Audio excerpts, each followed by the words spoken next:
என்னுடைய பேரன்புக்கினிய தம்பி இசக்கி கார்வண்ணன் அவர்கள் தயாரித்து வழங்குகிற என் அன்பு இளவல் இயக்குனர் கிட்டவர்கள் இயக்கி வரவிருக்கிற ஆட்டி திரைப்படத்தினுடைய முன்னோட்ட வெளியீட்டு விழாவிற்கு வருகை தந்து வாழ்த்தி அமர்ந்திருக்கிற பெருமக்கள், என்னுடைய அன்பிற்கினிய கசாலி அவர்கள், என் ஆர்வயிர் தம்பி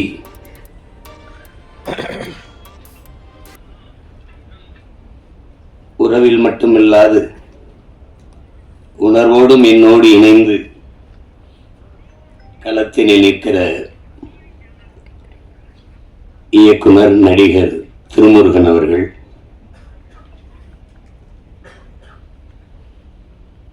இந்த கலைஞர்களை நிகழ்வை சிறப்பிக்க வந்திருக்கிற பாராட்ட வந்திருக்கிற என் அன்பு தம்பி கேலி சித்திரத்தின் மூலம் சமூகத்தை சிந்திக்க தூண்டிய சிற்பி, கட்டுரையாளன், பேச்சாளன், கருத்தாளன் பாலா அவர்கள், இந்த திரைப்படத்தில் பங்கேற்ற மதிப்புமிக்க கலைஞர் பெருமக்கள், ஒளிப்பதிவாளர் என் அன்பு தம்பி சிவி, படத்தொகுப்பாளர் தம்பி இளங்கோவன், இசை வழங்கி இருக்கிற இளவல் தீசன், கலை இயக்குனர் தம்பி முஜிபூர் அவர்கள், சண்டை இயக்குனர் தம்பி சுரேஷ் அவர்கள், ஆடை நிபுணர் பூங்குயில் கிட்டு அவர்கள், திரையிலே தோன்றி கதாபாத்திரங்களை கண்முன்னே நிறுத்துகிற கலைஞர்களாக இருக்கிற அன்பு தம்பி ஆனந்தன், எதிர்நாயகனாக நடித்திருக்கிற அறிமுக நாயகர் தம்பி பிரவீன் பழனிசாமி, நகைச்சுவை நடிகர் என் தம்பி காதல் சுகுமார், என் அன்பு மாமன் சவுந்தர் அவர்கள், கதாநாயகியாக இருக்கிற அன்பிற்கினிய அபி நட்சத்திரா அவர்கள், எல்லோருக்கும் என்னுடைய அன்பும் வாழ்த்துக்களும். இந்த நிகழ்விலே பங்கேற்று இதை உலகெங்கும் பரவி வாழ்கிற என் உயிர் சொந்தங்களிடத்திலே கொண்டு போய் சேர்க்க இருக்கிற அச்சு ஊடக, காணொலி ஊடக என் உறவுகள் அனைவருக்கும், குறிப்பாக மதிப்புமிக்க பெருமக்கள், அன்புக்கினிய அண்ணன் நெல்லை சுந்தராஜன் அவர்கள், பெருதுளசி பழனிவேலங்கை அவர்கள், தம்பி மீனாட்சி போன்ற மதிப்புமிக்க பெருமக்கள், எப்போதும் நான் பேரன்பு கொண்டு நேசிக்கிற எனது அன்பு சொந்தங்கள், உங்கள் அனைவருக்கும் என்னுடைய அன்பும் வணக்கமும். இங்கே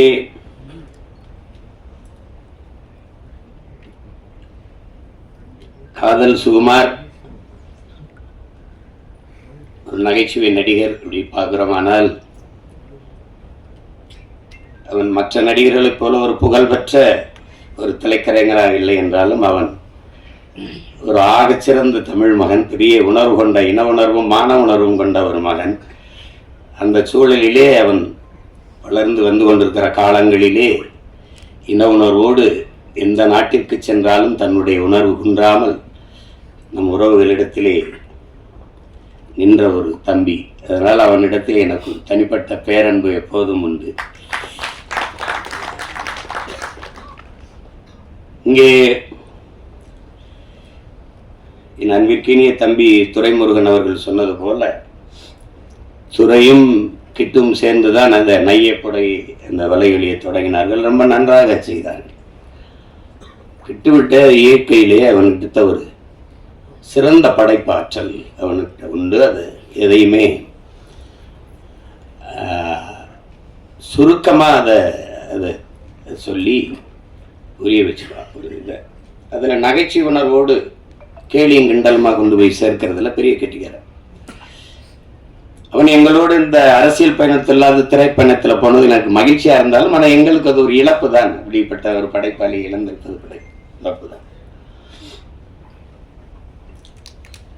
அதில் அவன் திரைத்துறை பக்கம் வந்து பல படங்களை இயக்கினான். அவன் இயக்கிய படத்தில் எனக்கு இந்த சல்லியர்கள் படம் ரொம்ப நிறைவை தந்தது. அந்த படத்தினுடைய 2 நிகழ்வுகளையும் நான் பங்கேற்று பேசினேன். இந்த படத்தை தம்பித்துறை சொன்ன மாதிரி 150 கோடி முதலீடு செய்து எடுக்கிறவர்களுக்கு கதை இல்லை, 1.5 கோடியில் ஆகச்சிறந்த படத்தை எடுப்பான். அப்படி ஒரு படைப்பாளி. சல்லியர்கள் படம் பார்த்தீங்கன்னா அவங்களுக்கு தெரியும், ரொம்ப நல்லா எடுத்துப்பான், நேர்த்தியாக எடுத்துப்பாப்ல. எங்களுக்கு ஒரு பயம் என்னென்றால், இந்த எங்களுடைய விடுதலை போராட்டங்களை இன அழிப்பு அந்த தொடும்போது அது ரொம்ப உணர்வுபூர்வமானது, அதை சரியா செய்யணும், இல்லைன்னா சிக்கலாயிடும். எங்கள் தலைவருக்கு அதில் ஒரு பெரிய கனவு. அவரை போல இந்த இனத்தில் பிறந்தவன்ல திரைக்கலையை நேசித்த ஒரு மகன் இதுவரைக்கும் இருக்க முடியாது. இங்கே இருந்த கட்சிகள், குறிப்பா கம்யூனிஸ்ட் இயக்கங்கள், திராவிட இயக்கங்கள் எல்லாம் திரைக்கலையை வந்து ஒரு சாக்கடை, குப்பை, சினிமாக்கார பயல் இப்படிதான் பேசி பேசி அதை சாக்கடை சாக்கடை என்றே சொல்லி கொண்டு விட்டார்கள். அதுல உருண்டு பிறண்ட நாயும் பண்ணியெல்லாம் நாட்டாண்டுட்டு போயிடுச்சு. இதுதான் நடந்தது, பெரிய விபத்து.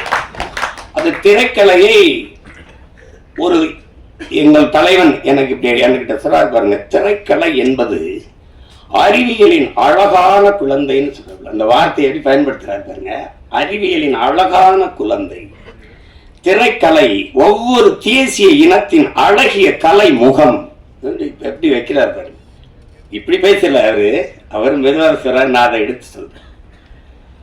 அந்த பார்வை அவர் இடத்துல இருந்தது. அது காரணம் வந்து சிண்ட்லர்ஸ் லிஸ்ட், பிரேவ் ஹார்ட், பென்ஹர் இந்த மாதிரி படங்களை பார்க்கும்போது நம்ம விடுதலை போராட்டம் ஏன் இப்படி படமா வரக்கூடாதுன்னு அவருக்கு ஒரு இது இருந்தது. ஒரு கெடுவாய்ப்பா தமிழ் பேரினத்தில் அவர் ஒரு நிர்வாக தலைவனா இல்லாம தன் இன விடுதலைக்கு போராட்ட களத்தில், போர்க்களத்தில் நிற்கக்கூடிய தலைவனா இருந்துட்டான். அவன் மட்டும் இவர்களை மேல 50 ஆண்டு 60 ஆண்டு 10 ஆண்டு 20 ஆண்டு ஆள் இருந்த உலகத்திலே தலை சிறந்த நாடாக தன் இனம் வாழ்கிற நாட்டை கொண்டிருக்கிறான். அவனுடைய கனவு வந்து பல்லாயிரம் ஆண்டுகளா தம் முன்னோர்கள் தூக்கி சுமந்த கனவு, அவன் அறம் சார்ந்து வாழ்ந்த ஆட்சி செய்த மறவர்களின் கனவு. அதனால அப்படிப்பட்ட ஒரு தலைவன் அதுக்காக பெரும் முயற்சி எடுத்தார். தன்னுடைய போராட்டத்தை இப்படியா எடுத்து கொண்டு போகணும்னு எடுத்தார், சின்ன சின்னதா. அதுக்குள்ள எங்களுக்கு காலம் சரியா வரல, அது கெடுவாய்ப்பா அமையல, முடிஞ்சிச்சு. அதனால இந்த மாதிரி படங்களை எடுக்கும்போது ஒரு நடுக்கம் இருக்கும். அது சரியா செய்யணும், இல்லைன்னா தப்பா போயிடும். வரலாற்றை தவறா பதியக்கூடாது, உங்களுக்கு தெரியும். அதுல என் தம்பி சல்லியர்களை போராட்ட வரலாற்றில் பெருங்கடல், அது ஒரு துளியை மிகச்சரியா பதிவு செஞ்சான்னு எனக்கு ஒரு நிறைவு. அதுபோல இந்த ஆட்டி படத்தையும் அவன் சிறப்பா செஞ்சிருப்பானுங்கிறதுல எனக்கு அசைக்க முடியாத நம்பிக்கை. இங்கே அந்த ஆட்டி அப்படிங்கிற அந்த படத்துக்கு சொல்லுவோம், அது எங்கள் குடியில் பெண்கள் முதலாம் அப்படின்னு, அதுல மாற்று கருத்து இருக்க முடியாது.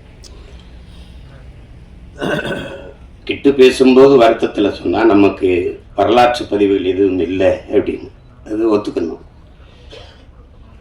இதில் நம்மளா பெருமையா பேசிக்கிறது இருக்குல்ல. எப்படின்னா, வரலாற்றை படைக்கிறவனுக்கு அதை எழுத பதிவு செய்ய நேரம் இருக்காது. நம்ம செய்யல இருந்தாலும் விழுந்துட்டா மீசையில மண்ணோட்டில் பெருமை பேசுற மாதிரி தான். அடி எப்படி இப்படி அடிச்சாங்க, எவ்வளவு அடிச்சாலும் தாங்கினேன் பார்த்தீங்களா, அதான் அது மாதிரி பேசிக்கிறதா. அதையும் உணர்ந்தவன் இந்த இன வரலாற்றில் என்னுயிர் தலைவன் மேதகு பிரபாகரன் அவர்கள் மட்டும்தான். இப்போ எங்களுக்கு வந்து பார்த்தீங்கன்னா, நமக்கு நம்ம பாட்டை வந்து அரசனுக்கு அரசன் அருள்மொழி சோழன் உலகின் பல்வேறு நாடுகளை வென்று கடல் பல கடந்து படை பல நடத்தி பல்வேறு நிலப்பரப்பு வென்று 3வது பெரிய பேரரசை நிறுவினார். இது ஒரு ஆனா அது அது ஆண்டாங்கிறதுக்கு ஒரே ஒரு சான்று தான் இருக்கு, பெருவுடையார் கோயில் தான் இருக்கு, தஞ்சை பெரிய கோயில் மட்டும். அதுக்கு முன்னாடி இன்னொரு பாட்டன் கரிகால் பெருவள சோழன் ஆண்டுகாண்டா நம்மள, அதுக்கும் சான்று இந்த கல்லணை தான். இல்லைன்னா எங்கள் கதையை முடிச்சிருப்பான், அதை வச்சுட்டு நாங்க எதை சொல்லிட்டு இருக்கோம். அப்ப நமக்கு வரலாற்று சான்றுகள் இல்லை, தமிழர்களுக்கு வரலாறு இல்லை. அப்ப இலக்கிய சான்று தான் இருக்கு, வெறும் இலக்கிய சான்று தான் இருக்கு. அதுல இப்ப பாண்டிய நெடுஞ்செழியன் மதுரை ஆண்டா, அதுல எங்க பாட்டி கண்ணகி பெருமாட்டி போய் கால் சிலம்பி உடைச்சு இது நீதியை நிலைநாட்டினான்னு ஒரு காப்பியம் இருக்கு, ஆனா வரலாறு. அப்ப அதுல இந்த வரலாற்றை மீட்டுருவாக்கம் செய்யறதுல ஒரு பெரிய சிக்கல் இருக்கு. என்ன இங்க சொன்ன மாதிரி கிட்டு செஞ்ச மாதிரி நம்மளுடைய வரலாற்றை பதிவு செய்யலாம் நம்மவே இல்லாதனால எல்லாம் கற்பனை ஆயிடுச்சு. இலக்கியம் பொய் பேசும், சுவைபட சொல்லு. இலக்கியம் என்பது நயம்பட உரைத்தல், அதுதான் உங்களுக்கு. அது சுவைபட சொல்லுதல், அது பொய் பேசும். இப்ப உருகி சுகம்பெறா மார்பை திருகி எரிந்தால் தீயிட்டால்னு சொல்லும் போது அது என்ன இப்படி அப்படின்னு கேட்கும்போது, அப்ப நான் எங்க வாத்தியார் தமிழ் வாத்தியார் குப்புசாமி எனக்கு பாடம் நடத்தும் போது, அப்ப இப்ப இருக்கிற மதுரை வேற மதுரையா ஐயான்னு கேட்டாரு. அப்படி இல்லடா, தீ பற்றி எரிந்ததுன்னா வாழ்ந்த மக்கள் அவளுக்கு நேர்ந்த துயரத்தை துன்பத்தை கண்டு வயிறு எரிந்தார்கள்ங்கிறத அப்படி சொல்லியிருக்காங்க, சுவைபட அப்படி. அப்ப இலக்கியம் பொய் பேசும், இதிகாசங்கள் பொய் பேசும், புராணங்கள் பொய் பேசும், காப்பியம் காவியம்லாம் பொய் பேசும். ஆனால் வரலாறு பொய் பேசக்கூடாது, பொய் பேசாது, பொய் பேசாது. அதனாலதான் நாங்கள் முற்றுமுழுதாக வரலாற்றில் புறக்கணிக்கப்பட்ட ஒரு இனத்தின் மக்கள் இன்றைக்கு வரைக்கும். இப்ப உதாரணமா இப்ப கண்ணகி அவளை எடுத்துக்கிட்டா எங்களுக்கு என்ன பெருமை இருக்குதுன்னா, சோழ நாட்டுல பிறந்து பாண்டிய நாட்டுல இறந்து சேர நாட்டுல தெய்வமாகிறா. எழுதின எங்க பாட்ட இளங்கோவடிகள் 3 மன்னர்களை இணைத்து, 3 நிலப்பரப்பை மன்னர்களை இணைத்து ஒரு காப்பியத்தை செய்கிறார். அது காப்பியம், அது கற்பனை. ஆனால் கண்ணகியிலும் சிறந்தவள்கிறார் எங்கள் குலத்தில் எங்க முன்னோர், அது எங்க பாட்டி வேலு நாச்சியார். அது காவியம், இது வரலாறு. ஆட்டினா அங்கதான் பாருங்க, ஆட்டி படைக்கிறானையா அப்படிங்கிற மாதிரி ஆட்டி படைத்தான் ஒரு பெண்மகள். தமிழர்கள் பொதுவா மானுடனே தாய் வழி சமூகத்திலிருந்து வந்தவன் தான். முதல் திணையில நம்ம முதல் நிலத்திலே தாய் வழியில், 2வது நிலமும் தாய் வழி, 3வது மருத நிலத்தில் என்று வேளாண்குடிகளாக மாறுகிறோமோ, அவன் காட்டை பார்க்க போகும்போது வீட்டை பார்க்க பெண்ணு இருக்கும்போது ஒருவனுக்கு ஒரு தீங்கிறது வரும்போது தந்தை வழி சமூகம் ஆயிடுது. அங்கதான் முதல் எழுத்து. எங்க ஐயா சொல்றாருல, பேரை போடும்போது அவரு எசக்கிய சேர்த்துக்கிட்டாரு. அப்ப தந்தை வழி சமூகமா வரும்போதுதான் அது வரைக்கும் பெண்ணு தான், தாய் வழி சமூகம் தான். நம்ம அதை மாற்ற முடியல. இன்று வரைக்கும் நாடு தாய் நாடு தான், மொழி தாய்மொழி தான். என் தம்பி கார்வனன் சொன்னது மாதிரி தமிழ் குடிகளுக்கு 90 விழுக்காட்டுக்கு மேலே பெண் தெய்வங்கள் தான். எனக்கு கூட என்னுடைய குலதெய்வம் வீரமாகாடி பெண்ணு தான். இங்கே இருப்பீர்கள் எங்கள் இன வரலாறு. இந்த திராவிடர்கள், அதுவும் ஐயா ராமசாமி பெரியார் வந்த பிறகுதான் எங்களுடைய வரலாறை தொடங்குகிறார்கள். திராவிட வரலாறு, திராவிட. இன்றைக்கும் தமிழன் இன அரசியல் வரலாறு ஐயா பெரியார், அண்ணா, கருணாநிதி அவர்கள், எம்ஜிஆர் அவர்கள், ஜெயலலிதா அவர்கள், இதுதான் என்னுடைய வரலாறு. அதுக்கு எவன் கண்டுபிடிச்சான்? 50,000 ஆண்டுகளுக்கு மூத்ததுங்கிறான் ஒருத்தன். ஆதியில் காடுகளில் வாழ்ந்த மனிதன் முதலாக பேசிய மொழி தமிழ்ங்கிறான் ஒருத்தன். அங்கிருந்து நகர்ந்து வரத் தொடங்கும் போது மனிதன் பேசிய மொழியில் இருந்த ஒளியும் எழுத்து வடிவம் இன்றும் தமிழிலே காண கிடக்குங்கிறான் ஒருத்தன். அப்ப இவ்வளவு என்றைக்கு என் இனம் முன்னோன் என்னுடைய மொழியின் முதல் எழுத்து உயிரெழுத்தை ஆவை எழுதினானோ அன்றைக்கு தொடங்குச்சு தமிழனுடைய இன அரசியல் வரலாறு. முதலா கப்பல் கப்பல் ஓட்டினவன் கடலுக்குள்ள என் பாட்டு அரசியந்திர 60,000 யானைகளை கொண்ட படை வச்சிருந்திருக்கிறான். 60,000 யானைக்கு சோறு போட்டிருக்கிறான், தீனி போட்டிருக்கான், அதுக்கு பாகன் வச்சிருந்திருக்கான், வீரன் வச்சிருந்திருக்கான். அந்த யானைகளை கப்பல்ல ஏற்றி கொண்டு போய் படையை நடத்திருக்கான். எங்கேயும் போர் போடல. 60,000 யானையை வரிசையா நிறுத்தி வீரர்களை மேல நிறுத்தி ஆயத்தோட நிறுத்தினா எதிரி நாட்டு படை வீரன் குதிரையில நின்னவன் காலை தூக்கி யானை புளிரிச்சு அவ்வளவுதான் கும்பிட்டான். சாமி என்னை விட்டு நீ ஆண்டுகின்ற உண்மையிலதான் 60,000 யானை. நீங்க அவ்வையாரெல்லாம் 1000 யானை நின்னதுக்கே பயந்துட்டான். தேட்டர் விட்டு ஓடிட்டான், திரையரங்குக்கு ஓடிட்டான். அப்பா உங்களுக்கு தெரியுது. அப்படி வாழ்ந்து அவ்வளவு பெரியது. அது பெருமையாக பேசல. ஓடுகிற நீரை தடுத்து பாசனத்துக்கு பயன்படுத்திட முடியும்னு அறிவியல் தொழில்நுட்பம் வளராத காலம் 1800 2000 ஆண்டுல தொற்றுக்கான் ஒருத்தன் கரிகால சோழன். ஒரு பயம் ஒண்ணு அதெல்லாம் பேசல, எவனும் பேசல, யாரும் பேசுறது இல்லை, எவனும் பேசுறது இல்லை. ஒரு கைம்பன் 200 ஆண்டுக்கு முன்னாடி ஒரு விதவை பெண் வெள்ளச்சாலை உடுத்தி முக்காடை போட்டு மூளையில் உட்காந்து மூக்க சிந்திட்டு அழுகுன்னு. இதுதான் இருந்த நிலைமை. புருஷன் செத்து போயிட்டான். என் பாட்டை முத்து விடுங்கண்ணா, செத்து பணம் கோயில் வாசல செத்து பணமா கிடையாது. என் பாட்டை 2 பேரும் போகாதேங்கிறான். மருது பாண்டி 2 பேரும் தளபதி. போக வேணாம், வெள்ளக்காரன் வருமா சுத்துவான் பயப்படுது. ஒண்ணு கவலையே படாம மகளை தூக்கிக்கிட்டு போய் அவன் உயிரற்ற கிடந்த உடலின் மீது சத்தியம் செஞ்சு இழந்த நிலத்தை நான் மீட்டே தீர்வேன்னு போறா ஒரு மகள், ஒரு கைம்பெண். இந்த சமூகம் சொல்ற மாதிரி ஒரு பெண்மகள். என் அன்பு சொந்தங்களை நீங்க கொஞ்சிருங்க. இந்த நிலத்தில் எத்தனையோ வீரம் இருந்திருக்கான். இந்திய பெருநிலம் அடிமைப்பட்டு கிடக்குது. அந்த நிலத்தின் விடுதலையினே வச்சுக்க. எந்த ஒரு மகனும் வென்றதில்லை. போர்ல வெள்ளக்காரன் தோற்றுத்தான் இருந்திருக்கான். என் பாட்டன் தீரன் சின்னமலையோ புலித்தேவனோ இல்ல அழகுமுத்துக்கணும் எவனுமே தோற்றுதான் போயிருக்கான். ஒரே ஒரு பெண்மகள் தான், ஒரே ஒரு பெண்மகள் தான் போரிட்டு வெள்ளையனை தோற்கடித்து இழந்த நிலத்தை மறுபடியும் மீட்டவன் ஒரே ஒருத்தி, எங்க பாட்டி மானமரத்தி வேலுநாச்சியார் தான். உண்மையிலே ஆட்டினா அவதான். அத நம்ம பேசுறதுல வரலாற்றுல ஒரு படிப்புனை இல்லை. கண்ட நாய் பேய்க்கெல்லாம் தெருவுல இருந்து ஜலம் இருக்கு. என் பாட்டிக்கு இந்த சிவகங்கை அரண்மனை வாசல ஒரு மரப்பாச்சி தெண்டி பொம்மை வச்சிருக்கான். இதெல்லாம் அப்ப எப்படி வருதுன்னா கோவம் வருது. வரலாற்றில் நீ புறக்கணிக்கப்பட்டுட்டாய். உன் பாடத்திட்டத்திலே தென்னாட்டின் சான்சிராணின்னு தான் உன் பாட்டி எழுதியிருக்கான் வேலுநாச்சியார. வேலுநாச்சியார் பிறந்து இறந்து 85 வருஷம் கழிச்சு பிறக்கிறான். மணிக்கர்ணைங்கிற பெண் 85 வருஷம் கழிச்சு பிறக்கிறார்.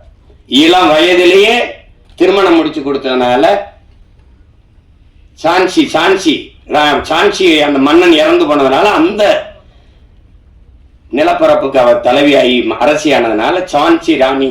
இளம் வயது திருமணம்னால பாய் லக்ஷ்மி பாய் சான்சி ராணி லக்ஷ்மி பாய்னு பேர் வருது. நீ என்ன வரலாற்றுல பதிவு செஞ்சிருக்கணும்? சான்சி ராணி எழுதும் போது வடநாட்டின் வேலுநாச்சியார்னு எழுதியிருக்கணும். ஆனா நீ என்ன பண்ற? தென்னாட்டின் சான்சி ராணின்னு என் பாட்டி எழுதுற.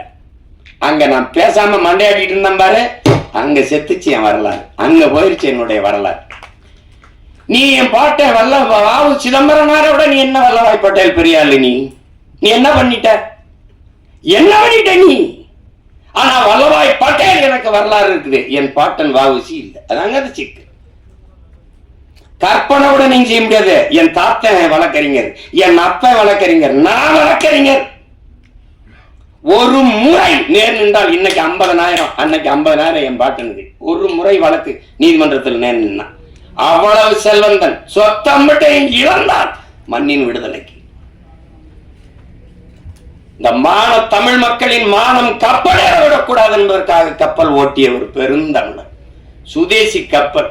நான் என்னடா தமிழ் தேசம் பேசுறேன், அவன் தமிழ் நேசன் அப்படின்னு அன்னைக்கே இதழ் நடத்தினான். அன்னைக்கே தமிழ் தேசம் தமிழ் நேசன் பத்திரிகை நடத்தினான்.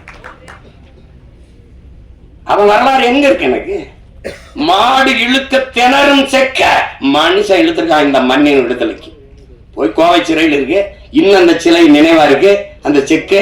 ஏன்னா அவன் இருந்த அறைக்கு பக்கத்துல இருந்த அவன் பேர நான் அதே கோவை சிறையில பக்கத்து அறையில செக்கிழுத்த செம்மல் வாவு சிதம்பரனார் இருந்த சிறை எழுதிருக்கான். அந்த அறை எழுதி வச்சிருக்க. வேணா நீ என்ன போயிட்டு அவனு போலையா அனுப்பி விரைவில் அனுப்பி வைக்கிறேன். ஏதாவது இதுல பேச்சு ஆடனா போட்டோம்.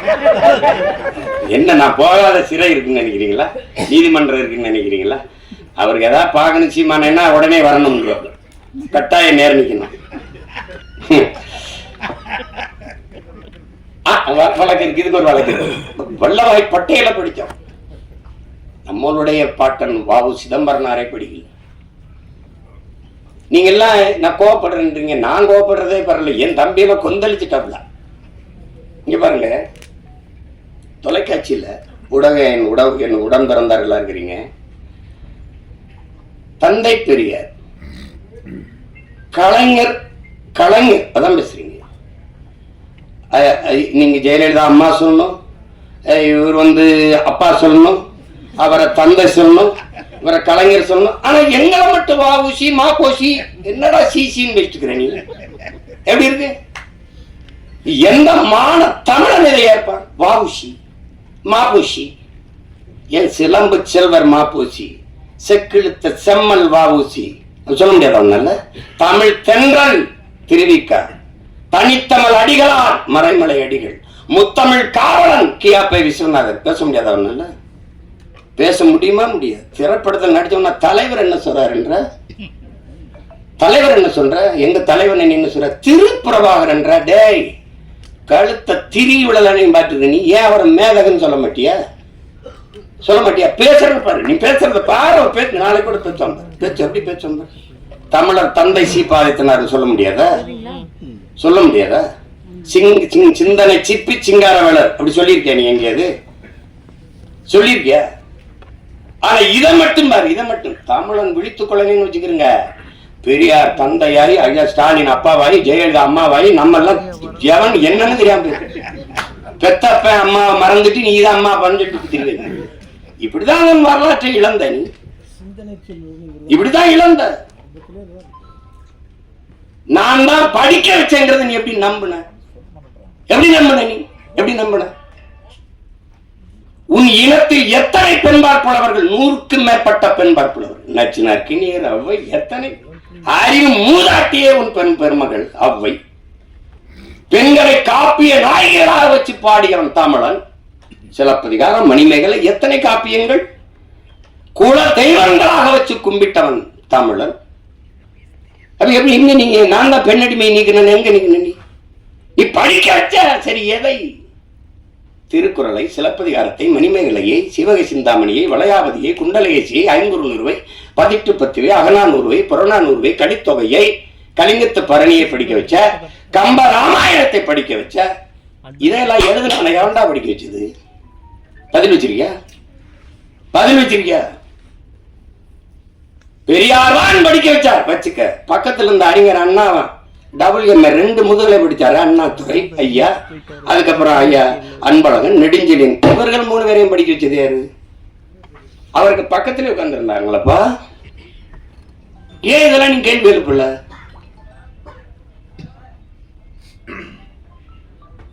வரலாற்றை மறந்துவிட்ட இனம் சுடுகாட்டில் இறந்து கிடக்கிற பிணம்ங்கிற அவசியமே எங்க இருக்குது? ஒன்னு எங்க நீ பெண்ணை அடிமைப்படுத்தின? தமிழன் பல்வேறு நிலப்பரப்பை வென்றான். எந்த இனத்தையாவது அடிமைப்படுத்தி ஆண்டான். ஒரு செய்தி சொல்றா பாப்போம். என் மாண்புடா, என் மாண்பு தமிழ் பேரன்பின் தாயிடா. இல்லைன்னா யாரும் ஊரே யாவரும் கேளீர்னு எந்த மொழி சொல்லியிருக்குடா? பிறப்பு ஒற்றும் எல்லா மனிதருக்கும் கூட பாடல, எல்லா உயிருக்கும். உலகத்துல எந்த மொழி சொன்னது? என் தமிழ் தான் சொன்னது. என் தமிழ் தான் பாடியது. புதியது ஒரு உலகம் செய்வோம், கெட்ட போரிடும் உலகத்தை வேரோடு சாய்ப்போம். என் தமிழ் தான். காக்கை குயில் எங்கள் சாதி, நீல் கடலும் மலையும் எங்கள் கூட்டம். எங்கள் தமிழ் தான். இது எனக்கெல்லாம் கற்பிச்சேங்கிற பாரதி பிறந்து இறந்து 1921 நம்ம பாட்டன் பாரதி இறந்து போறாங்க. 36 தான் ஐயா ராமசாமி பெரியார் பேசவே ஆரம்பிக்கிறார். அவன் பாடாத பெண்ணியமாடா, அவன் பாடாத கல்வியை வலியுறுத்தியாடா? எப்படி? தமிழை சனி என்கிறார், அவன் இனிது என்கிறார். வான் அளந்த அனைத்தும் அளந்த வன்மொழி வாடியவங்கிறார். வான் அளந்த அனைத்தும் அறிந்தவரா என் தமிழ்கிறார். வான் அளந்த அனைத்தும் அறிந்தவரா என் தமிழ் வளர்மொழி வாழியவைங்கிறார். நீ காட்டு மிராண்டிங்க. சிங்களம் புட்ககம் சாவகம் யாரும் சென்றேறி பல தீவனுக்கும் சென்றேறி அங்கு தங்கள் புலிக்கொடி மின்கொடி நின்று சால்புற கண்டவர்தாய் நாடுங்கிறான். எப்படி நீ காட்டு மிராண்டிங்கிற? என்னதான் பாருங்க, முட்டாள்கிற ஒளம்புறாவென்று தன் கொடியை நாட்டியவன்டா பரம்பரையிடாவங்களா? எப்படி இருக்கு? வெறியில தான் ஒருத்தன் வந்துட்டான். டே தாய பழித்தவனை யார் தடுத்தாலும் விடாதே, உன் தமிழை பழித்தவனை தாயே தடுத்தாலும் விடாதேங்கிறான். இதுல எங்கிட்டு இருக்கார் பெரியார் சிறியார்? எங்களுக்கு எவனா இருந்தாலும் சரிதான், என் மொழியை இழிவு செய்யலாம் எவனா இருந்தாலும் எங்களுக்கு எதிரிதான். தமிழ் சனியன் ஒளி, முதல்ல அந்த சனியனை ஒளிடா, இதான் கோட்பாடு. இல்ல பெரிய தத்துவம் அதெல்லாம் தூக்கிட்டு வர்றது எங்க கோட்பாடு பாரு. இப்படி எவனா என் இறைடா, என் இறை சிவன் தன் உடலில் சரி பாதியை கொடுத்து நிற்கிறான்.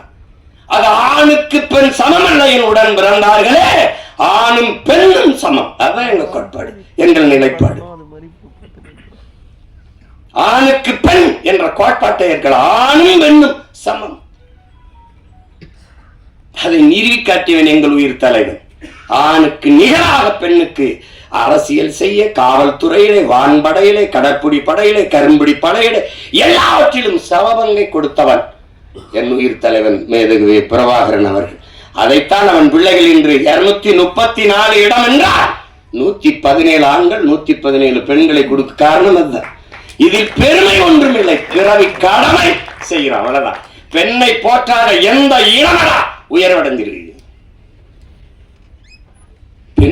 தனியா வந்து ஒப்பந்தம் பண்ணி செய்யற பொம்மை அது. என்னை பெற்றவளடா, என் உடன் பிறந்தவளடா. அதன் போற்றாத சமூகம் எப்படி மேன்மை அடையும்? எப்படி உயர்வடையும்? எப்படி உயர்வடையும்?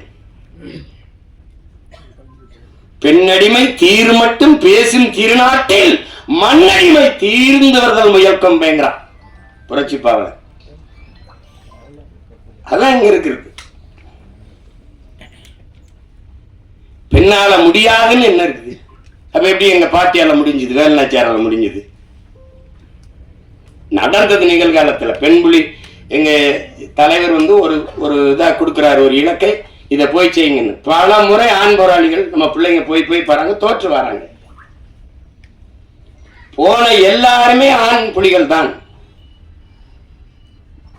ஏன் இதுல பெண் புலிகளுக்கு நம்ம பிள்ளைகளுக்கு வாய்ப்பு கொடுக்கல? ஏன் அவங்க போகலன்னு தலைவர் கேட்கும்போது, நம்மளாலே முடியல, நம்ம பசங்களாலே முடியல, பெண்கள் எப்படி அண்ணான்னு கேட்கும்போது, இல்ல ஒரு தடவை கொடுத்து பாருங்களேன் வாய்ப்பு. சரியாக போய் அந்த இலக்கை வென்று முடித்து வந்தார். உங்களுக்கு தெரியும், நம்மளுடைய அங்கே இருக்கண்ணி நம்முடைய அக்கால் முதல் பெண் கரும்புலி, உங்களுக்கு தெரியும். நல்லா உங்களால் கற்பனை செய்ய முடிகிறதா? என் உடன் பிறந்தார்களே, பேரன்புமிக்க பெற்றோர்களே, சிங்கள ராணுவ கடற்படையினுடைய மொத்த கட்டுப்பாட்டையும் வைத்திருக்கிற ஒரு கப்பல், ஒரு போர்க்கப்பல். அந்த கப்பல்ல தான் மொத்த கடற்படை இயக்கமும் இருக்கு. அதான் இருக்குது, அதுக்குள்ள இருக்கு. அதை தகர்க்கணும். அதை தகர்க்க ஒரு தலைவன் யாரை தேர்வு செஞ்சிருக்கலாம்? ஆனால் ஒரு பெண்மகள், அவள் பேர் அங்கையர்கண்ணி. அந்த அங்கையர்கண்ணி அவள் கரும்புலியாக அவளை தேர்வு செய்யறாங்க. அப்படின்னா நெஞ்சில் குண்டை கட்டிட்டு வெடிக்கணும். அவளே ஆயுதமா மாறணும். அதான் கரும்புலின்னா அவளே ஆயுதம், உயிரே ஆயுதம். அதான். அப்ப போகும்போது அவளுக்கு அந்த 2-3 நாள்ல, நாளை காலையில ஒரு கரும்புலி மரவனுக்கு இந்த நாளில், இந்த கிழமையில், இந்த தேதியில், இந்த நேரத்தில் நான் சாக போகிறேன் என்பது தெரியும். ஆனால் மகிழ்ச்சியா தான் இருப்பான், எல்லாரோட பேசிட்டுப்பான், சிரிச்சிருப்பான். இந்த நொடியில நம்ம சாக போறோம்னு தெரியும். அப்படி ஒரு மகளுக்கு தெரியுது, ஒரு பெண் மகளுக்கு தெரியுது. அவள் அந்த பெரிய இலக்கை தகர்க்கணும். அதுல 3 நாளைக்கு முன்னாடி காய்ச்சல் வந்துருது. இந்த காய்ச்சல் அடிக்கிறதே சக தோழிகளுக்கோ போராளிகளுக்கோ சொல்லிட்டா அன்னைக்கு தகவல் போயிடும். ஒரு உடம்பு முடியலன்னா அன்னை நம்மளை பின்னடைய வச்சுட்டு வேற ஆளை தேர்வு பண்ணிடுவாருன்ட்டு அதை விட்டு கொடுக்காம, அதை சொல்லாமல், தன் உடல் நிலை சரியில்லாதுன்னு சொல்லாமல் அந்த மகளை அப்படியே வச்சு அந்த உடல் அந்த காய்ச்சல் அடிக்கிறதோட அவ அதிகாலையில பயணப்படுறா. போய் அந்த தாக்குதலுக்கு ஒரு மாலையில இப்ப கிளம்பி எல்லாரும் போய் இரவுல என்ன இருக்கு, நாங்க ஆவணப்படம் வச்சு வெளியிட்டோம். பயணம் அனுப்பி வைக்கிறாங்க. தன்னுடைய சகாக்கள் எல்லாம் போய் ஒரே மகள் 36 கிலோமீட்டர் ஒரு கடும் குளிரில் கடலுக்குள்ள தனி மகளா, ஒரு பெண்மகள் ஒரே மகள் அந்த குளிர்ந்த அடர்ந்த குளிருக்குள்ள ஆழ்கடல் நீங்கி போறா. 36 கிலோமீட்டரை 13 மணி நேரங்கள் ஒரே மகள் தனியாக நீங்கி போய் இந்த இரவு முடிஞ்ச அடுத்த பகல் தொடங்குற இந்த 12 மணிக்கு நடு உள்ள போய் அந்த கப்பல்ல போய் நின்று நடு கப்பலை அடிச்சு தகர்த்து எரிஞ்சா பாரு, உலகம் திரும்பி பார்த்து ஒரு மகள், ஒரு பெண் மகள். குலதெய்வம் எப்படி உருவாகுதே? இப்படிதான். அந்த மகள் அங்கே இருக்கின்றான் தன்மானமிக்க தமிழ் பேரினத்தின் குலதெய்வமாக மாறி நிற்கிறான்னா அதுதான். அப்படிதான் எங்க குலதெய்வம் ஒன்னும். இதனால பெண்ணனால் இது முடியாது என்று சொல்வது ரொம்ப கடினம். ரொம்ப அப்படி சொல்லிட்டு போக முடியாது. அதனால இந்த தமிழ் சமூகம் பெண்களை பெரிதும் போற்றிய ஒரு சமூகம், பெரிதும் போற்றிய சமூகம். பெண்ணை இதுவரைக்கும் பேர் சொல்லி கூப்பிட்டது கிடையாது. அம்மா, தாயே, தெய்வமே, அப்படிதான் இன்னைக்கு நம்ம வீடுகளில் கூப்பிடுறது அப்படித்தான் இருக்கு. அப்படிதான் இன்னும் கூப்பிடுவோம். ராசாத்தி, கண்ணு, அம்மா, என் தெய்வமே, என் தாயே, அப்படிதான் கூப்பிடுவோம். அப்படித்தான் இதுவரை நம்ம வீடுகளில் எல்லாரும் அப்படி கூப்பிடுறது வழக்கம் இருக்கு. அது வரலாற்றில் புறக்கணிக்கப்பட்ட, நிராகரிக்கப்பட்ட இனத்தின் மக்கள் ஒரு நாள் தங்களுக்கான வரலாற்றை தாங்களே எழுதுவார்கள் என்று அறிவாசான் அண்ணல் அம்பேத்கர் சொல்றார் என்றால் அது சும்மா அல்ல. அப்படி வரலாற்றில் நிராகரிக்கப்பட்ட, புறக்கணிக்கப்பட்ட இனத்தின் மக்கள் எங்களுக்கான வரலாற்றை நாங்களே மீட்டுருவாக்கம் செய்கிற, மறுபதிப்பு செய்கிற பணியை செய்கிறோம். அதில் ஒன்றுதான் என்னுடைய தம்பி கிட்டு போன்ற திறமைமிக்க திரைக்கலைஞர்கள் செய்து வருகிற சிறிய சிறிய முயற்சி. இன்னைக்கெல்லாம் பொன்னியின் செல்வன் ஒரு படம் பார்த்தா அதுதான் நம்ம சோழ வரலாறுன்னு நினைச்சிருக்கு. அது ஒரு புதினம், அது ஒரு நாவல், அது ஒரு சுவரா, ஒரு திரைக்கதையா அது ரசிக்கத்தக்க சொல்லப்பட்டது. உண்மையான வரலாறு அது ஒன்றும் இல்லையே. ஆதித்ய கரியால் என்ன தற்கொலை பண்ணி செத்து போட்டான்னு ஒரு கதை, காதல் தோல்வியில் செத்து போனான்னு வருது. சரி, என்ன பண்றது அது? அப்ப உலகெங்கும் ஒவ்வொரு இனத்தையும் வரலாறு தான் வழி நடத்துது. அப்ப என் இன வரலாறு தான் என்னை வழி நடத்தணும். ஆனால் எனக்கு ஒன்று வரலாறு இல்லை. அப்ப அதுதான் இங்க இருக்கிற தடுமாற்றத்துக்கு காரணம். அதுதான் உங்களுக்கே தெரியும். தமிழருடைய அரசியல் வரலாறுன்னா இதுதான் இருக்குது, இதுதான் இருக்குது. அதை பேச மாட்டாங்க. நீங்க அதை சொல்லவே மாட்டாங்க. ஆகப்பெரும் மேதைகள், அறிஞர்கள் வாழ்ந்த நிலம் இது. ஜீவானந்தம், சிங்காரவேலரை தாண்டி இங்க வேணுமா? அயோத்திதாரசர், ரெட்டமலை சீனிவாசன், MC ராசாவோட தலைவர்கள் உங்களுக்கு வேணுமா? இல்ல அவங்களாம் தலைவரா தெரியலையா? பெரும் பெரும் மேதைகள் வாழ்ந்திருக்காங்க இந்த நிலத்தில். தன்னலமற்று உண்மையும் நேர்மையுமாக இந்த மக்களுக்கு வாழ்ந்து மறந்திருக்கான். கக்கன் தாத்தா காமராஜர், தாத்தா கக்கன், தெய்வ திருமகன் தாத்தா முத்துராமலிங்க தேவர், எவ்வளவு பெரிய மேதைகள் இந்த நிலத்தில் இருந்து வாழ்ந்திருக்காங்க. அந்த வரலாறெல்லாம் புறக்கணிக்கப்பட்டிருக்கு. தமிழனுக்கு எவன் தலைவனா வந்தாலும் சாதி மதத்துக்குள் தள்ளுவான். தமிழன் அல்லாத எவன் வந்தாலும் அவனை அப்படியே தலைவனாக ஏற்று கொண்டாடுவான். இது ஒரு நோய், இது ஒரு நோய். சீமான் வந்தா என்ன ஆளுக, அப்படிதானே என்ன ஆளுக, நம்ம ஆளுகளா? என்னையே கேட்டான் தோல் மேல கைவிட்டு, நீங்க என்ன ஆளுங்க? நான் சித்தாளுங்க. உங்க வீட்டுல ஒரு பூச்சி வேலை இருந்தா அது தெரிஞ்சுக்கிற ஆர்வமா இருப்பான். விசாரிப்பா. எப்படி விசாரிப்பான்னு நினைக்கிறீங்க? நீங்க எந்த ஊரும்? ராமநாதபுரம், சிவகங்கையில எந்த ஊரு? அப்பா என்ன பாக்குறாப்ல?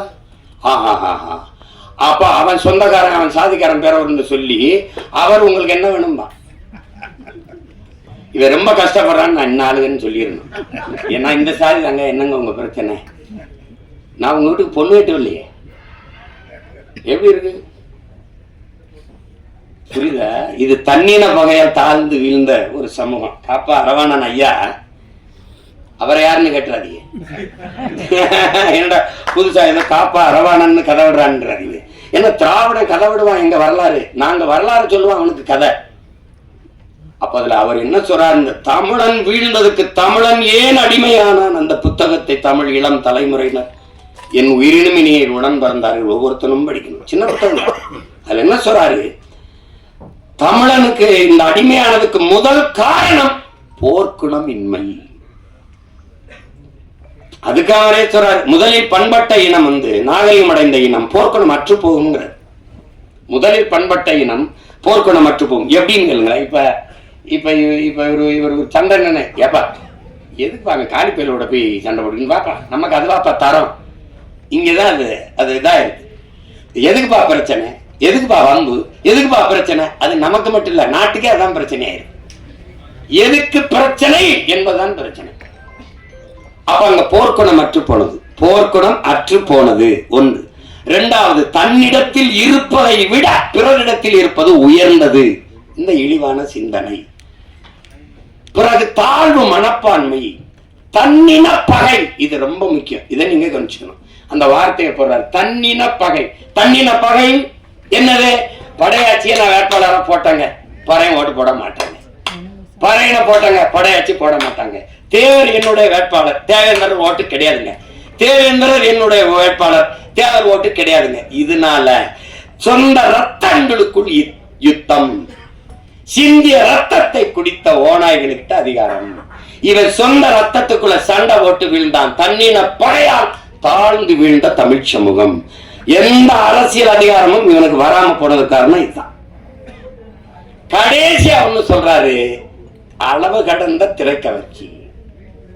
அளவு கடந்த திரைக்கவர்ச்சி. 4 மயக்கம். 1 சாதி மயக்கம், 2வது மத மயக்கம், அடுத்தது சாராய மயக்கம், அதுக்கப்புறம் திரை மயக்கம். இந்த சாராய மயக்கம் திரை மயக்கத்தை தெளிவுபடுத்திட முடியும். ஆனால் இந்த சாதி மத மயக்கம் இருக்குல்ல, செத்து பாடையில போனாலும் வராது. செத்து புழைச்சாலும் ஆறுமுக நாடாருன்னு எழுதி வைப்பான் சமாதியில. எழுதி வைப்பான்ல, சுப்பிரமணிய தேவை எழுதி வைப்பான், எழுதி வைப்பான். என்ன சிரிக்கிறிய? போய் தரேன்னா போமா சுடுகாட்டுக்கு. அததான் சொன்னாடே, கல்லு சாராயம் குடிச்சு படுத்தா கூட படுத்து எந்திரிச்சா போத எழுஞ்சிரும்டா. இந்த சாதி மதம் செத்தாலும் கர்மம் போகாது. மற்றதெல்லாம் குடிச்சாத்தான் போத ஏறும், சாதி மதமும் சொன்னாலே ஏறிடும்ன்றான். இப்ப இந்த போத இன்னொரு போத உங்களுக்கு தெரியுது, இந்த திரை கவர்ச்சி, திரை மயக்கம். திரை மயக்கம் அது பேராபத்தானது. அதுக்கப்புறம் உங்களுக்கு சாதி ஒரு அரசியல், சாதாரண மதம் ஒரு அரசியல். நமக்கு இருக்கிற புரிதல் என்ன, அரசியல் என்பது எல்லா உயிர்களுக்கும் நம்ம மறந்துடும். சாதி மத கடவுள் உணர்ச்சி என்பது மனிதனுக்கு மட்டுமானதுங்கிறதே நம்ம மறந்துடும். இந்த மனிதனுக்கு மட்டுமான இந்த சாதி மத கடவுள் உணர்ச்சி எல்லா உயிர்களுக்குமான அரசியலில் கலப்பதுதான் பேராபத்தா இருக்கு. ஒரு நாட்டின் மிக உயர்ந்த பதவியில் இருக்கிற ஒரு தலைவர், குறிப்பாக உள்துறை அமைச்சர், ஹோம் மினிஸ்டரா இருக்க ஒரு தலைவர் மதுரையில் வந்து இந்து மக்களின் ஒற்றுமை அப்படின்னு பேசியிருக்கணும். இந்திய மக்களின் ஒற்றுமைன்னு பேசியிருக்கணும். அப்ப இந்து மக்களின் ஒற்றுமைன்னு ஒரு நாட்டின் மிகப்பெரிய தலைவரே பேசும்போது அங்க எங்க தேச ஒற்றுமை இருக்கும்? அது எப்படி இருக்குது? அது எவ்வளவு பெரிய ஆபத்தான ஒரு கருத்தா இருக்குது பத்தியா?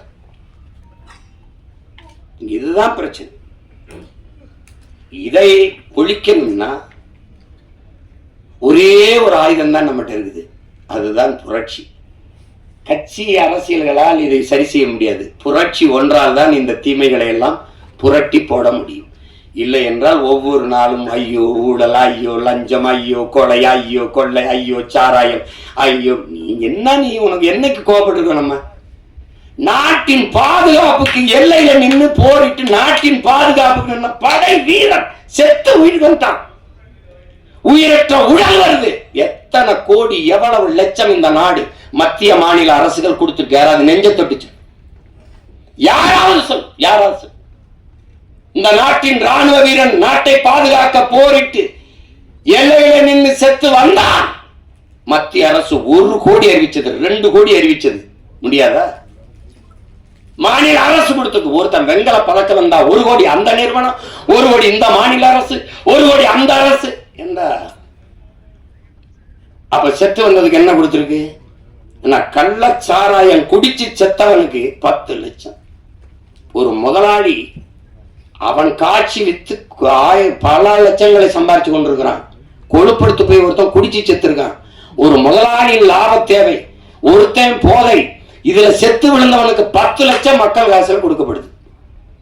ஆனா நாட்டை காப்பாற்ற எல்லை நின்று செத்து வந்தவனுக்கு எத்தனை லட்சம்? யாராவது சொல்லுங்க.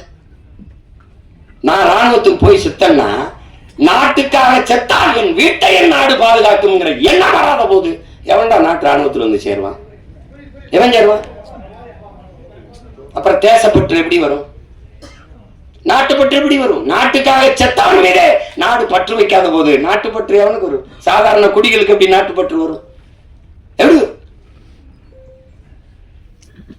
எல்லாத்தையும் நம்ம சகித்துக்கிட்டோம் பாருங்க. இந்த இடத்துல கோவப்படல, இந்த இடத்துல கேள்வி வரல. ஏன் இப்படி நடக்குது? கேள்வி வரல.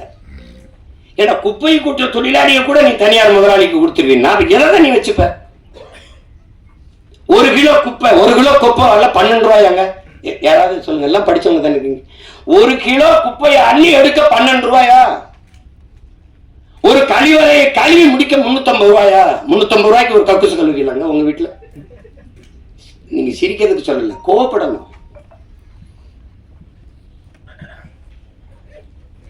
நம்ம பாட்டு தாத்தன் சொல்றான்ல, ஏமாறுகிற இருக்கிற வரை ஏமாற்றுவன் இருப்பான், ஏமாற்றுவன் இருப்பான்.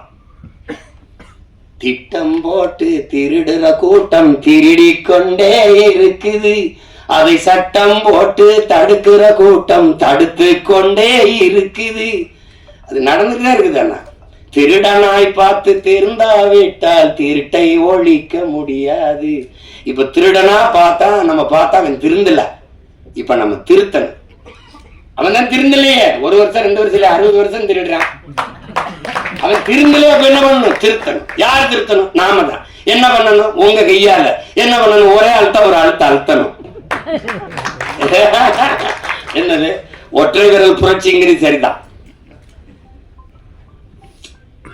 அது தெரியல. அவங்க உட்கார்ந்து இருக்கிற அவங்க எல்லாம் அதிகாரம், அது நாம கொடுத்தது என்ன நமக்கு வரணும்? நம்ம போட்ட ஒத்த ஓட்டுல வந்த வலிமைதான் அதுன்னு வரணும். உங்களுக்கு என்ன வரணும்? அதுதான் முக்கியம். அப்ப அங்கதான் மாறுதல். அதுதான் அண்ணல் காந்தியடிகள் உலகத்தை எப்படிப்பட்ட மாறுதலுக்கு கொண்டு வர நினைக்கிறியோ அதை உன்னிலிருந்து தொடங்குறாங்கிறார். நீங்க நான் என்னிலிருந்து தொடங்குறேன், நீங்க உங்களிலிருந்து தொடங்குங்க. நம்மிலிருந்து நல்ல மாற்றம் தொடங்கட்டும். நான் 6 மாசத்துல தேர்தல் வருது, அப்பவாவது ஒரு மாறுதல் வருதான்னு பார்ப்போம். அதான் ரொம்ப முக்கியம். என்ன ஐயா மன?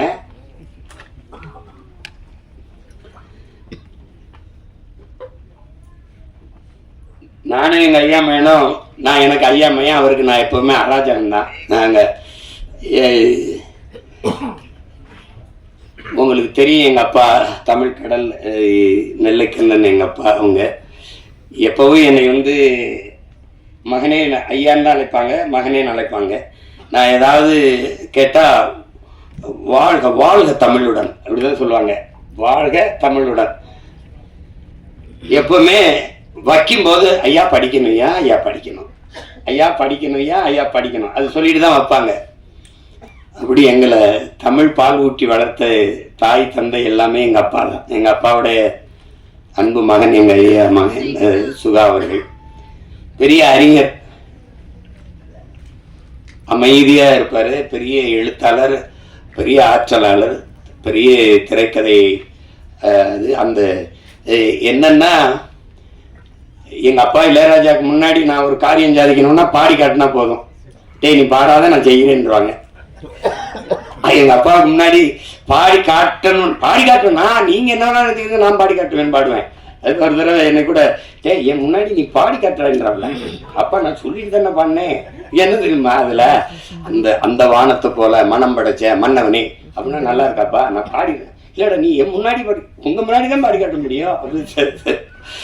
ஏன் அவர் பாடும்போது ஒரு கோவம் வராதுன்னா, ஒரு சுதி சுத்தமா பாடுவாரு, இசை தெரியும், எனக்கு தெரியாது. அதனால அவர் ஒரு மெட்டு போட்டு வச்சிருப்பாரு, நான் ஒன்று பாடி விடுவேன். அதுல டே தயவு செய்து பாட வரா, நீ என்ன சொல்றியா செஞ்சிருந்தா. அது மாதிரி அவ்வளவு ஒரு இது. எங்க ஐயாமே சொன்னதெல்லாம் உண்மைதான். ஏன்னா உங்ககிட்ட சொல்றதுக்கு என்ன, நான் முத மேடையில எப்படி பேசுறதுன்னு எனக்கு யாரும் கத்துக் கொடுக்கல. எனக்கு கத்துக் கொடுக்கல. 5 வயசுல எப்படி எல்லாம் மேடையில ஏறி பேசணும் அப்படின்னு கத்துக் கொடுக்கல. எப்படி சண்டை போடணும் தான் 5 வயசா இருக்கும்போது ஒரு சிலம்பு கம்பை கொடுத்து கத்துக்க சொன்னாங்க. அப்புறம் 10ஆவது படிக்கும்போது கராத்தே வகுப்புல போய் சேர்த்து விட்டாங்க. முதல்ல சண்டை தான் கத்துக்கிட்டேன், அப்புறம் தான் பேச கத்துக்கிட்டோம். மேடையில பேசும்போது ஒருத்தன் குறுக்க பேசிட்டு இருந்தா முதல்ல கத்துக்கிட்டது ஞாபகத்துக்கு வந்துருது. அவங்க எல்லாம் நிறுத்திக்கிட்டு இருக்காங்க, நம்ம அடித்தடியில ஈடுபட்டு இனிமேல் சிறைக்கு போக போறேன்னு. சிறையில இருந்து தான் கட்சி ஆரம்பிச்சிருக்கேன். அதையும் கவனத்தில் வச்சுக்கிட்டு பேசணும். நான் ஆள் வச்சு அடிப்பேன்னு நினைக்கிறாங்க, நானே போய் அடிப்பேன். அதெல்லாம் தம்பி, ஏன்னா நான் இங்க இருக்கிற தலைவர்கள் ஐயா கருணாநிதி ஐயா, ஐயா எம்ஜிஆர் ஐயா, ஐயா அம்மா ஜெயலலிதா அம்மா எல்லாம் பார்த்து அரசியல் செய்ய வந்தவன்ல. தான் செத்தாலும் சரி தன் இனம் வாழ்ந்தால் போதும் நின்ன உலகத்தின் தலை சிறந்த வீரன், என் இனத்தின் பெருமாவீரன் பிரபாகரனின் மகன். சும்மா போய் இதெல்லாம் கிடையாது. இப்போ எங்க ஐயா ஐயா பரிணாமன் பாடலை நினைவுபடுத்தினாங்க. என் தம்பி எசைக்கு காரணம் கூட அன்னைக்கு பாடினாங்க. இதுதான் வேலை, சமைப்போம், சாப்பிடுவோம், டப்பாவை கவித்து வச்சு காலம் போட்டுக்கிட்டு மாறி மாறி நாங்கள் பாடுவோம். அந்த பாட்டை நம்ம கம்யூனிஸ்ட் கட்சிகளில் நாங்கள் பயணிக்கும் போது நம்ம தோழர்கள் பாடினத்தான் ஐயா பரிணாமன் பாடல். குறிப்பாக என்னுடைய தம்பிகள் ரொம்ப நல்லா பாடுவாங்க. இது ஆனால் அது என்ன நான் விட்டுட்டேன் அப்புறம்னா 10 தலை ராவணனே ஒத்த தலை ராம வென்றான்னு வருது. அம்மாவுக்கு புரிதல் வரும்போது 10 தலை கிடையாது, அதுவும் வரலாற்று பிரிவுதான். கலை 10 தலை சிறந்தவன், திசை 8 புகழ் கொண்டவன் ராவண பெருந்தகை. அதுதான் அந்த கலைவத்தை தலைவத்தா பின்னாடி வந்தவன் தான். ஒருத்தன் 10 தலையோட பிறக்க முடியுமான்னு பாருங்க. அதுல இன்னும் வரும் பாருங்க, அந்த ஜண்டுமாம் விளம்பரத்துக்கு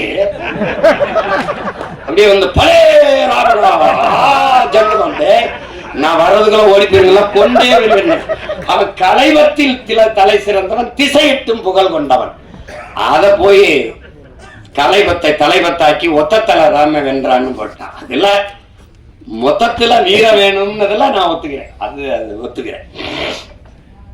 அந்த பாடல் அதை விட்டுற போறேன். ஆனால் இவ்வளவு நேரம் இந்த நிகழ்ச்சியை மிக அழகுற நெறியாளி செய்த அன்பு தங்கை கவிதா அவர்களுக்கு என்னுடைய அன்பும் வணக்கமும் வாழ்த்துக்களும். அவங்க ஊடகத்துறையிலையும் பணியாற்றி கொண்டு இது எங்கள் ஐயாமையும் சொன்னார், அவங்க தமிழ் நல்லா உச்சரித்து பேசுகிறாங்கன்னு.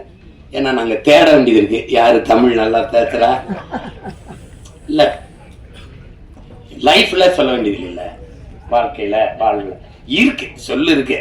எல்லா சொற்களுக்கும் நமக்கு உயிர் சொற்கள், வேர் சொற்கள் கணக்கில்லாமல் இருக்கு. பயன்படுத்தணும், கொஞ்சம் பயன்படுத்தணும். அதுதான் நம்ம சொல்றது, வேற ஒன்றும் இல்லை. யார் மேலே எங்களுக்கு கோபம் இல்லை. தாய்மொழியை பேச தெரியாத இனம் வந்து வாழாது. அதனால அது அந்த வருத்தம் தான் எங்களுக்கு, அது ஒன்றும் இல்லை. தங்கை எப்படி பேசுனதுல எனக்கு ஒன்றும் வருத்தம் இல்லை.